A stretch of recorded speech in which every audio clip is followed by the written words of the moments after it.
Did you know that English and French monarchs were believed to have magical healing powers in the past? Stay with me and I'll tell you all about the practice of touching for the king's evil, by which the royal touch was meant to be able to cure a nasty illness called scrofula. Among other things, you'll hear about how Edward the Confessor, the Tudors, and numerous pretenders to the throne did this, plus what golden coins called angels had to do with it all.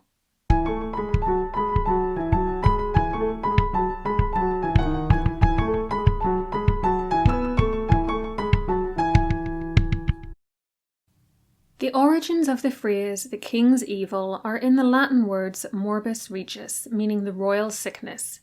It then became known as le mal de roi in medieval French, meaning the sickness of the king, and eventually it became the king's evil in English, where evil actually meant illness or sickness.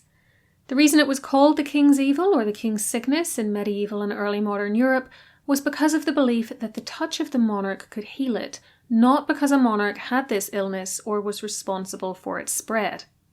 The phrase "the royal disease" was associated with a number of skin complaints in antiquity, such as leprosy and jaundice, and at the start of the time period we're interested in, which is the mid-11th century AD onwards, these associations still lingered.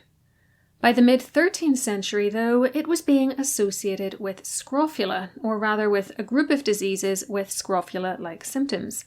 So what is scrofula and what group of illnesses could fall under the umbrella term the king's evil? Scrofula is technically known as mycobacterial cervical lymphadenitis and is, according to the Cleveland Clinic website, an infection in the lymph nodes of your neck. It causes a swollen, sometimes discolored mass that's usually painless. The bacteria that cause tuberculosis, Mycobacterium tuberculosis, is the most common cause. Non-tuberculosis mycobacteria can also cause it. Other illnesses that might also have been termed the king's evil were anything that caused a swelling of any of the glands in the neck, for instance the lymph, thyroid and saliva glands, or the face. Writing in 1980, historian Frank Barlow noted that even mumps could be considered a scrofulous disease in the medieval era. The idea of a monarch being able to heal a person of some ailment or injury goes back to the ancient world.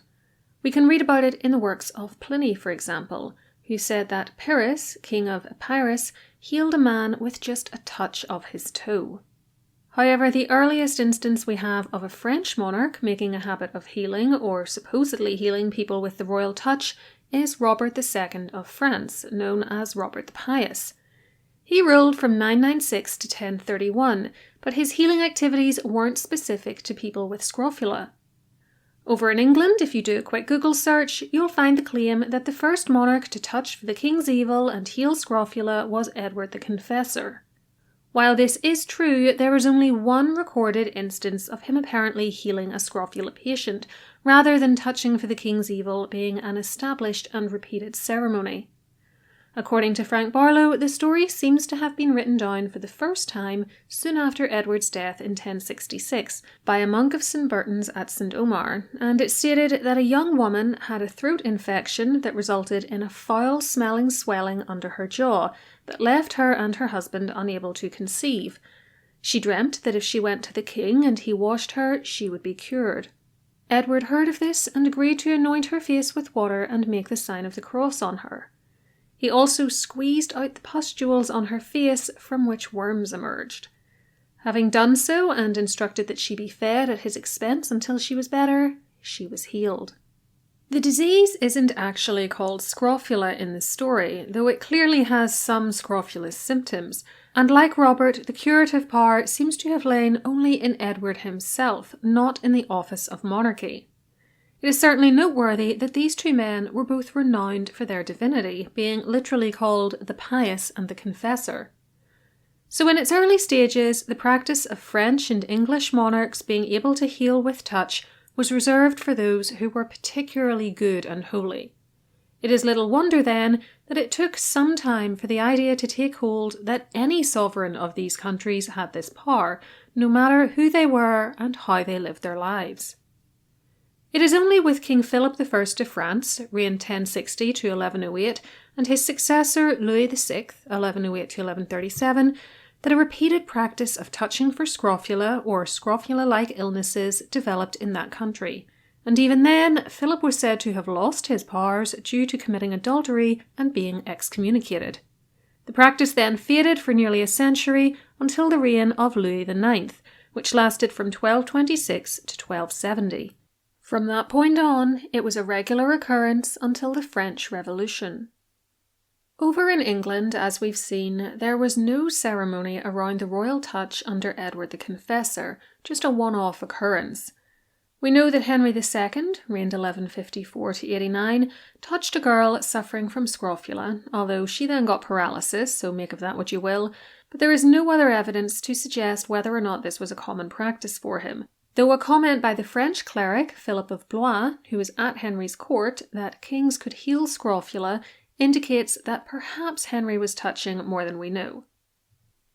The earliest really solid evidence we have for a touching ceremony, however, dates to the reign of Edward I, which lasted from 1272 until 1307, though it has been postulated that given how well developed the ceremony seems to have been by the mid-1270s, it must have been established during the reign of his predecessor, Henry III, reigned 1216 to 1272, and we just don't have any records of it.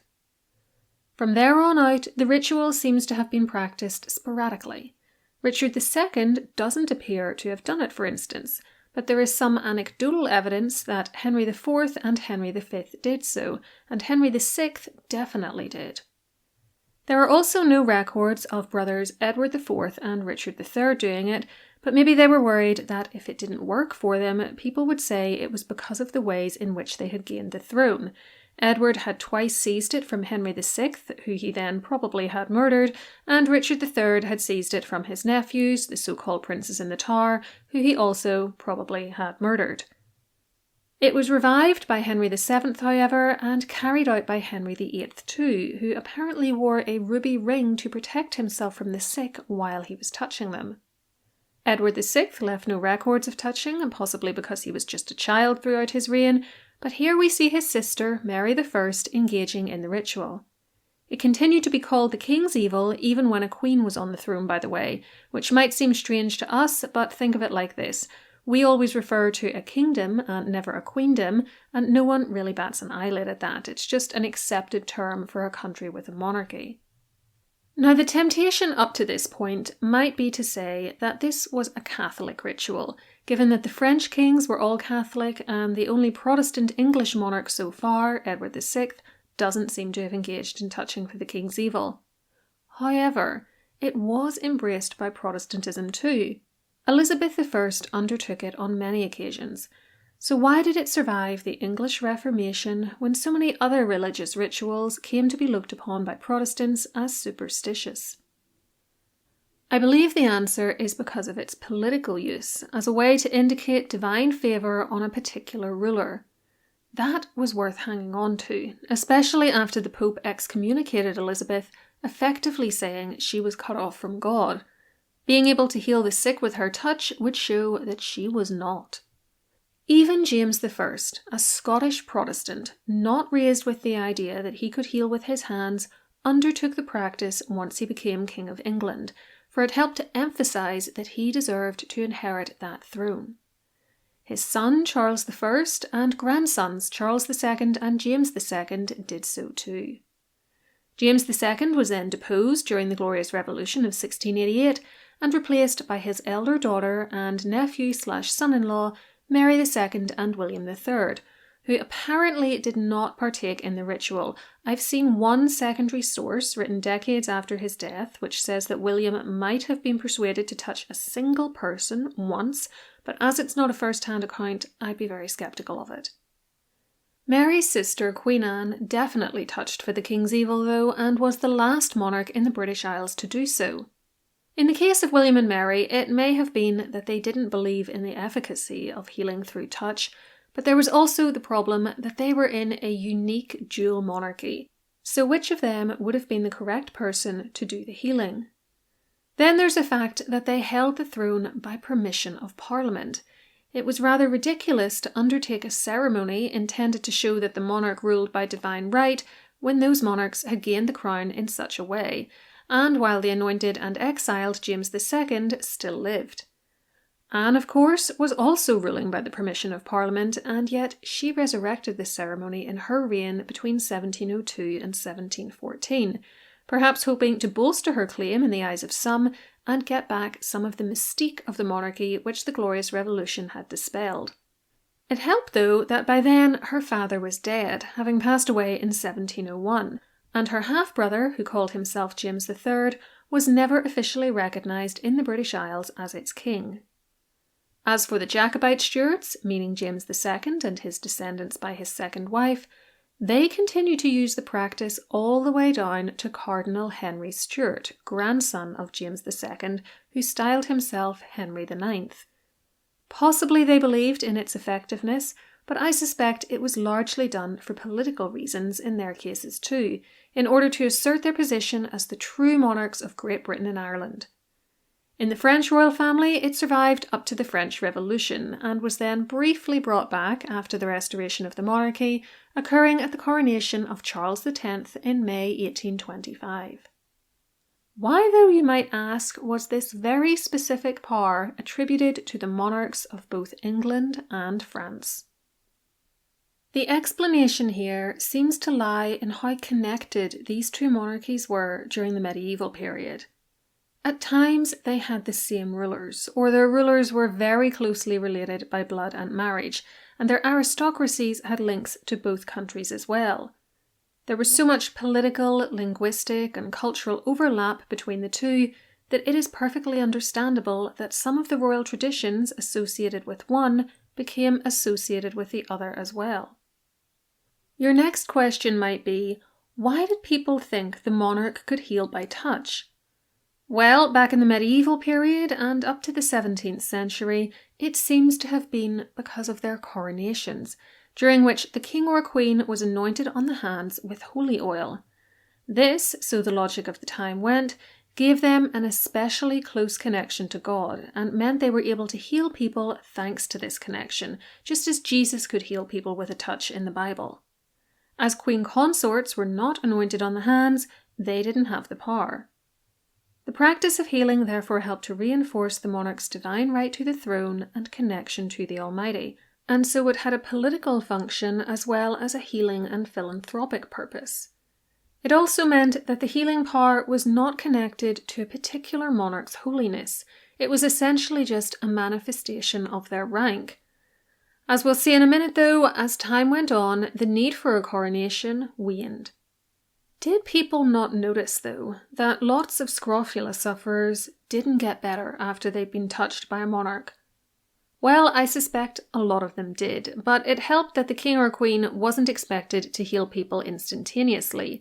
If there was an improvement in the patient's condition months or even over a year later, that could be attributed to the touching ceremony, and this helped to improve the monarch's apparent success rates. What about when there were multiple claimants to the crown, or when it had been abolished altogether? How did this affect touching for the king's evil? There are several examples of this happening, and they were treated in different ways, tailored to suit the needs and situation of the monarchs in question. Henry VI was deposed twice by Edward IV during the Wars of the Roses, as the houses of York and Lancaster fought for the English throne in the mid-1400s. But as far as one contemporary observer, Sir John Fortescue, was concerned, the fact that Henry was able to heal showed that he was the true king. Fortescue said that, "At the touch of his most pure hands, you can see even today sufferers from the king's evil, including those despaired of by physicians, recovering their longed-for health by divine intervention. And this redounds to the praise of the Almighty. For it is from divine grace that the grace of health proceeds. Those who witness these deeds are strengthened in their loyalty to the king, and this monarch's undoubted title to the throne is thus confirmed by divine approval." Henry VI had been crowned, and his divine connection to God was unbreakable in Fortescue's eyes, who said that Edward IV could not cure with touch because he was a usurper. Mind you, he also said that women couldn't undertake this ritual, only for Mary I and Elizabeth I to prove him wrong in the following century.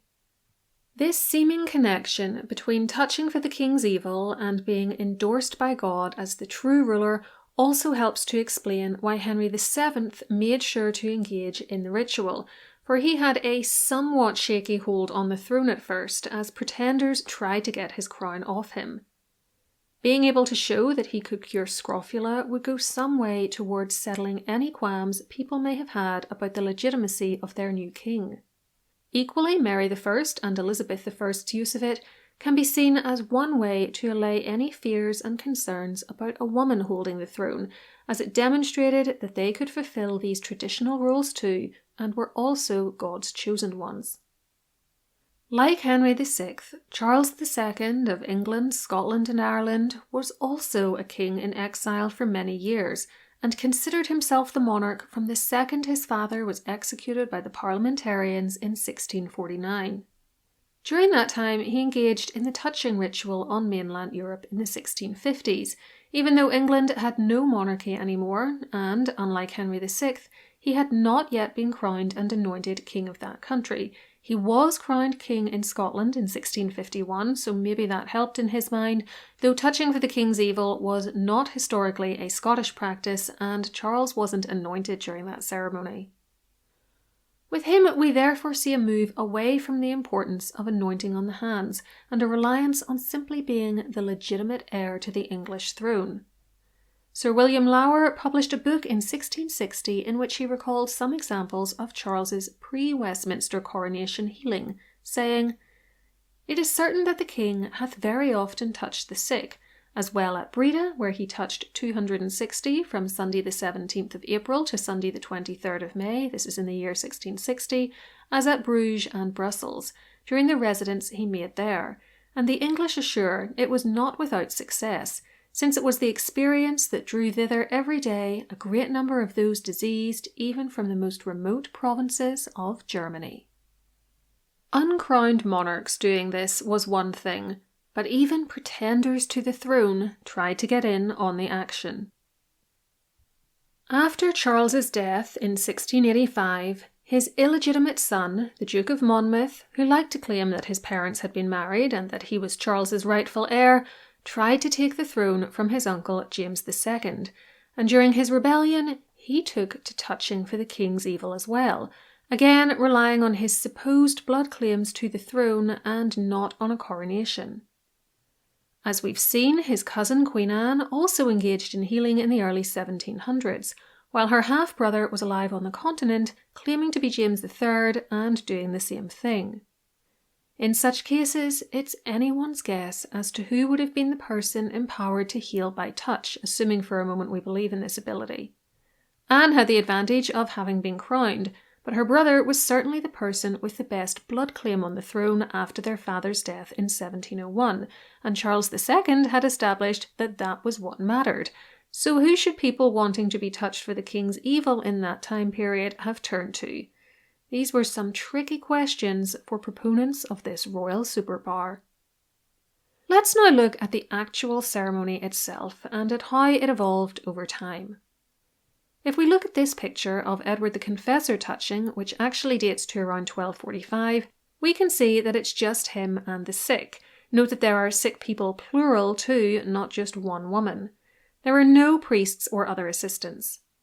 A description of the ceremony from the reign of Edward III, written by his Archbishop of Canterbury, Thomas Bradwardine, also fails to mention anyone involved in the healing except Edward, who would, quote, "In the name of Jesus Christ, with prayer poured out, with laying on of hands, and with a blessing given along with the sign of the cross, for this he does continually, and very often did it to the foulest of men and women, who flock to him in crowds in England, in Germany, and in all parts of France. And this is a thing that all Christian kings of the English have been accustomed to do by gift of God, and French kings too, as the books of ancient records and the unanimous tradition of these kingdoms testify." This was a very basic ceremony though, and as time went on it became more elaborate. Henry VII, as I've mentioned, was largely responsible for this, as he was the first monarch to set the ritual to a specific liturgical form, and by his time on the throne it had also become customary to give those supposedly healed by the monarch a coin too, which was known as a touch piece, as it indicated that they had been touched by the king. This was supposed to act like a kind of charm that could hold the magical healing power of the sovereign, and it was to be kept by the recipient to guarantee their healing and to protect them, and I guess anyone else who got a hold of it, from future attacks of scrofula. This is why you'll often see surviving examples pierced so that they could be worn around the neck on a little ribbon. The coin used for this purpose from the time of Henry VII, though it was actually introduced into circulation during the first reign of Edward IV, was referred to as an angel because its design included a picture of the Archangel Michael defeating a dragon.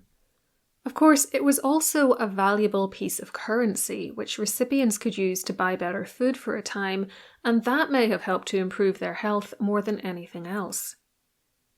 We have a great first-hand account of how Henry's granddaughter Mary I approached the act of touching for the king's evil in 1556, which includes a reference to the churchmen now involved in the ceremony and the touch piece she was handing out.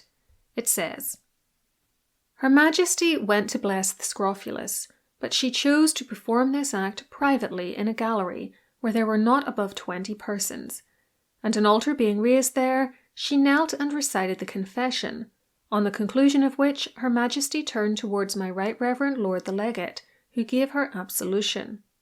Whereupon a priest read from the Gospel according to St. Mark, and on his coming to the words, Super egrus manes imponet et bene habebunt, meaning he will lay his hands on the sick and they will recover, she caused one of those infirm women to be brought to her, and kneeling the whole time, she commenced pressing, with her hands in the form of a cross, on the spot where the sore was, with such compassion and devotion as to be a marvel.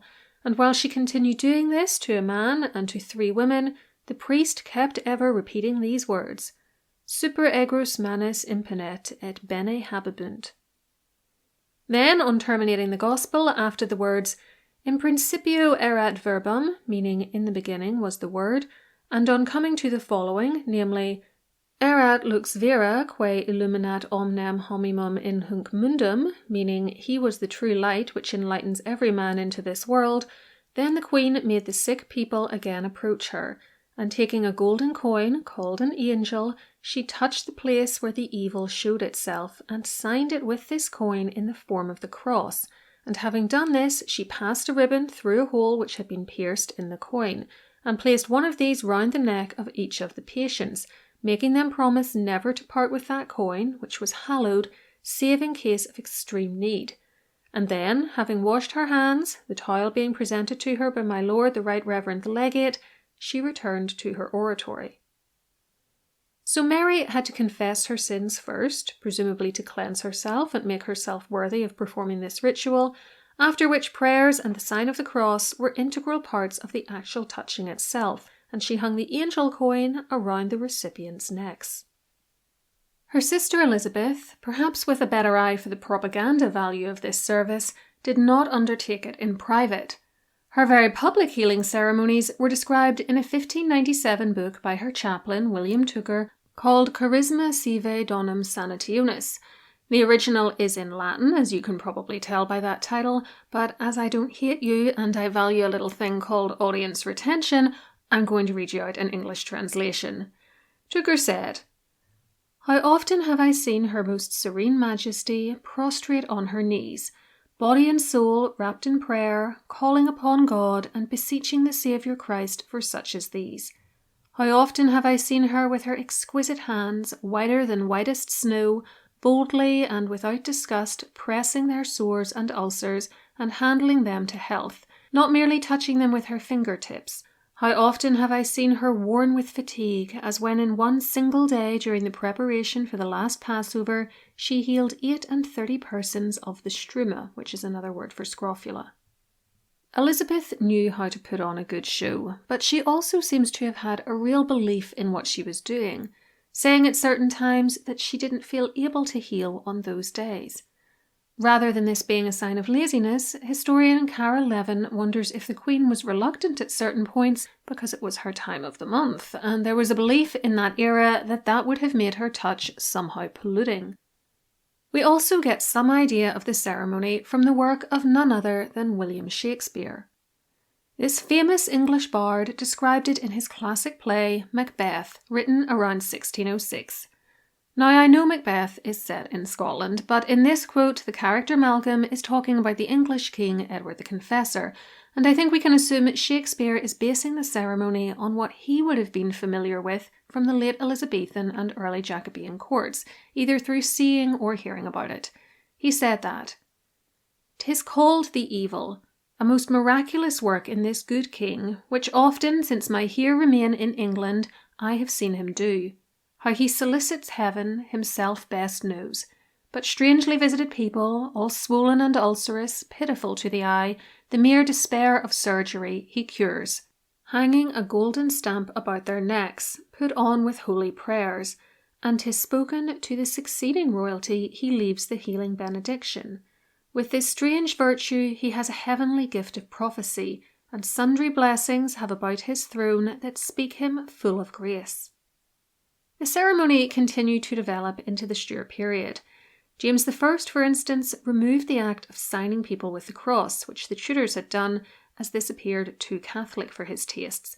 And according to the website of the Royal Collection Trust, by the time of Charles I, who reigned from 1625 to 1649, the numbers of sufferers from scrofula coming forward for the touching ceremonies had grown so large that a method of preventing abuse of the system had to be found.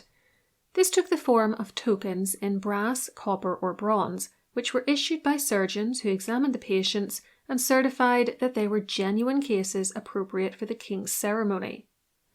At the ceremony, the patient would hand the token to the officials before receiving the touch piece from the king, and thus a tally could be kept of how many gold touch pieces had been issued. A healing piece or touch piece given to the sufferers at the ceremony showed that the patient had been touched by the monarch. So here we see how the system could be abused. People who didn't really have scrofula were trying to get in to be touched with the king's evil because they knew they would get a valuable touch piece out of it, and so doctors were having to certify genuine cases and issue tokens to try to combat this problem. It was also during Charles I's reign that the use of the valuable angel coins was stopped and instead replaced with smaller, less valuable silver coins. His son, Charles II, used foreign coins when he was touching for the king's evil in exile and during the early part of his reign back in England, until new, appropriate and specialised coinage could be minted which had no monetary value. In fact, I shouldn't even call them coins anymore for that reason. They really were just touch pieces, and I suspect their lack of monetary value was to try to stem the flow of fake cases and also save the king money. You can see an example of one of Charles II's touch pieces here, along with the gold touch pieces used by his brother James II. When James was deposed and went into exile in France, he continued touching but used cheaper silver coins instead. You can also see one of the touch pieces used by Cardinal Henry Stuart after he declared himself Henry IX. From 1633, some versions of the Book of Common Prayer in England used to contain instructions for how to carry out this ceremony. The book you see here is from 1714, the last year of Anne's reign, and though I won't be reading out the whole thing, if you want, you can pause the video and look at it. Essentially, it involved a prayer, then a Bible reading from the Book of Mark about Jesus and the power of healing, followed by the Lord's Prayer, after which those to be healed would be brought forward to the monarch, who would lay his or her hands on them and put a touch piece around their necks. While the monarch was doing this, their chaplain would say another prayer, and when everyone had been touched, there would be a series of statements and responses between the chaplain and those present. There would be another group prayer, then a final one spoken by just the chaplain. So a lot of monarchs engaged in this practice, but did they actually believe that they held this magical power? The ones who didn't bother with touching for the king's evil presumably didn't. After all, if you thought you had a superpower that would help to solidify your hold on the throne, you wouldn't hide it, would you? And James I seems to have been very doubtful too, perhaps because he was raised in Scotland where this simply wasn't a thing. Others presumably did believe in it, despite the fact that they must have noticed that a lot of the people they touched didn't recover. Mary I was so devout, for instance, that I could believe she thought she really had the power, and her sister seemed to believe in it too. Of course, I don't think for one second that they, or any of the other English and French monarchs, really had this gift, and I'll give you just one well-known example to prove it. One of the last people touched was the English writer Samuel Johnson, who was born in 1709 and suffered from scrofula and other ailments which left him nearly deaf in one ear and blind in one eye. He was taken to meet Queen Anne in 1712 and touched by her, saying later that he could just about remember the lady in diamonds and a long black hood who he'd been presented to. He didn't recover from the damage done by his illnesses, though he kept his touch piece around his neck till the end of his days, and it is now in the British Museum. So that's the story of England and France's supposedly superpowered monarchs, from the medieval period all the way up to the 18th century in England and the 19th in France. This is only an introduction, of course, to a practice that transcended the better part of a millennium in 2 countries, and so I've left a few sources linked in the description box if you'd like to learn more. Before you go, please remember to like this video and subscribe to the channel with the notification bell switched on so that YouTube lets you know every time I upload, and also because that kind of thing makes the algorithm very happy.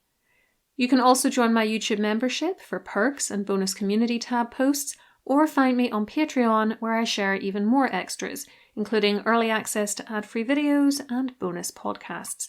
It's linked below for you.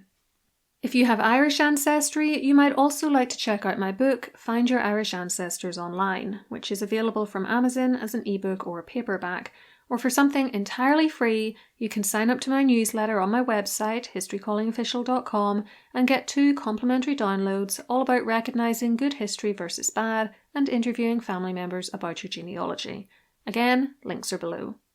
Let me know in the comments why you think the practice of touching for the king's evil was so popular, whether for those being touched or for the monarchs themselves. And to learn more about historical medicine, try one of these videos next. I'll be back next time, and until then, keep learning.